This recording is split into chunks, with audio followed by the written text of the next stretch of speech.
Ayan mga idol, at dahil magagabi na nga, silipin natin ang ating mga alagang manok. Ayan oh.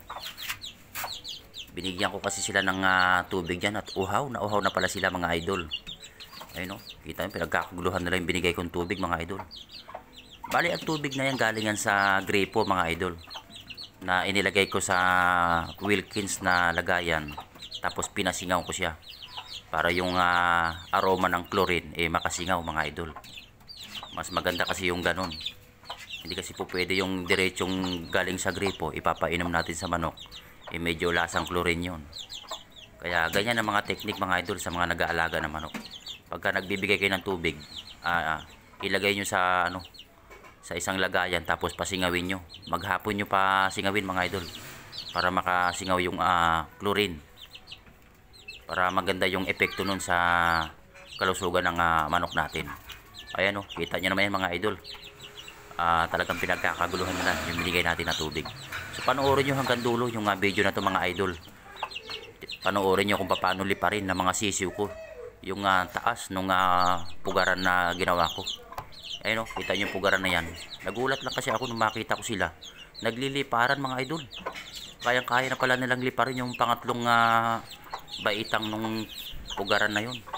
Pagkagabi kasi doon pala sila nagkukubili lahat sa pinakamataas na pugaran na yan. Kayang kaya na nilang liparin. Ibig sabihin yung mga sisiw natin malalakas na mga idol, saka matataas lumipad.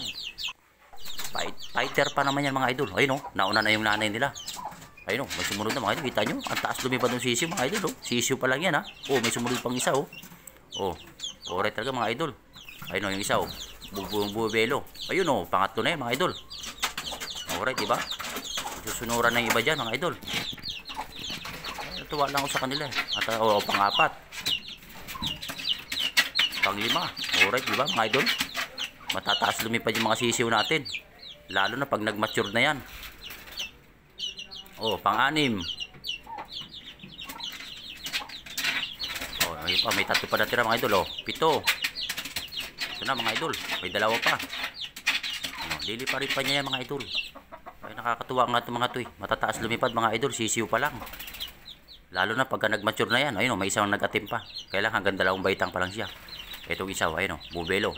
Alright, kita nyo mga idol, nadali na. Yung isa pa o, may isa pa, nasa pangalawa pa lang siya. Ayun o, yun, alright mga idol, kompleto na. Nadali na nila mga idol. Kompleto sa Ricardos na sila dun sa Thanks for watching mga idol. Ayun o, mga alaga natin mga idol o. At yan ang tatay nila mga idol. Kita nyo naman yan, ang ganda na itsura niyan.